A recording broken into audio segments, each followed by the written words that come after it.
Autre terrain d'expérimentation juste de l'autre côté du détroit de l'Öresund, la Suède. Malmö, ville portuaire frappée par la fermeture des chantiers navals et le déclin de l'industrie dans les années 90.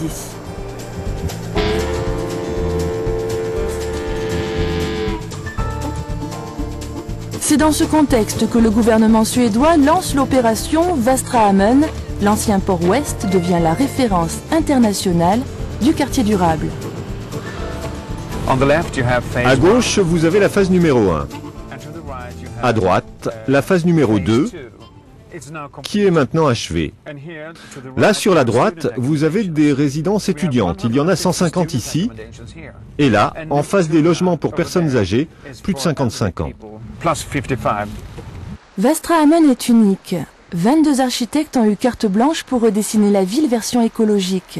Ici, on vit en autosuffisance énergétique. Le quartier est alimenté avec 100% d'énergie renouvelable produite localement. Rien que cette éolienne fournit toute la zone en électricité. 1600 mètres carrés de panneaux solaires réchauffent l'eau des radiateurs et des robinets. Et au tri des déchets s'ajoute un système d'aspiration des ordures ménagères non recyclables. Jetés dans ces bornes, les déchets sont aspirés via des tuyaux souterrains jusque dans les faubourgs de la ville où ils seront collectés par les bennes à ordures. Ces camions n'entrent donc jamais à l'intérieur du quartier. C'était une expérience. Ici, nous avons essayé différents genres de méthodes, toute une série de nouvelles technologies, et on a beaucoup appris. Car le chantier se poursuit encore et encore, toujours selon les mêmes principes, à grand renfort de pistes cyclables et de rues piétonnes. Ici, même les aires de jeu sont construites en matériaux recyclés, même les restos sont 100% écolo, 100% bio. Nous n'achetons jamais de crevettes ou tous ces poissons qui sont menacés. Seulement les poissons que l'on trouve en abondance dans l'océan. Même chose pour le décor. On n'utilise pas de chrome, mais des produits bio pour traiter le cuir par exemple. On recycle tout. On produit du biogaz à partir des déchets organiques via notre compost. C'est pas un peu extrême quand même? J'étais le premier ici. Les gens se foutaient de moi et les banques refusaient de me prêter de l'argent. Ils pensaient que je ne m'en sortirais pas. Et maintenant, vous voyez, j'ai toutes ces récompenses. Comme quoi, je crois que j'allais dans la bonne direction.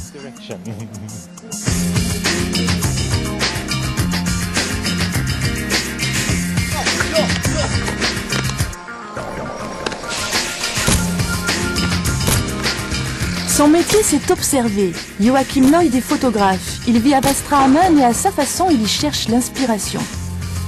Ce qui est aussi le cas de beaucoup de curieux, de touristes et de professionnels de l'habitat.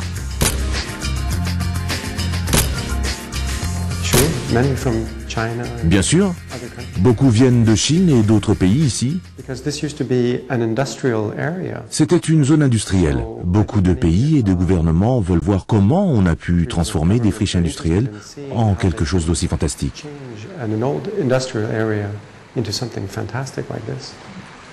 Fantastique. Ils n'ont que ce mot-là à la bouche, les Suédois. Mais comme à Copenhague, Västra Hamnen est devenu un quartier beaucoup plus bourgeois que bohème. C'est un quartier à la mode.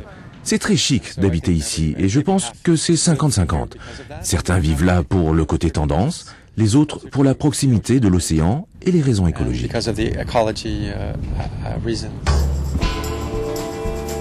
Bilan de l'expérience suédoise, un bravo pour l'autosuffisance énergétique, un bémol pour l'absence de mixité sociale. Différents styles d'écoquartiers se construisent.